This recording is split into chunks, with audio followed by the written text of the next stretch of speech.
The first step to replacing the seat switch is to turn the ignition switch off and remove the key. Lift the seat. Remove the bolt connecting the negative cable to the battery and tuck the battery cable away so it doesn't touch the battery post.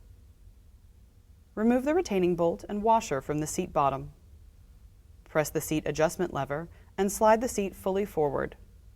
Release the locking tab and pull the seat off the bracket while supporting the seat adjustment lever. Remove the seat adjustment lever. Disconnect the wire harness from the seat switch. Rotate the seat switch counterclockwise to release it and pull it off the seat. Push the new seat switch into the seat bottom and rotate the switch clockwise to lock it in place. Connect the wire harness to the switch.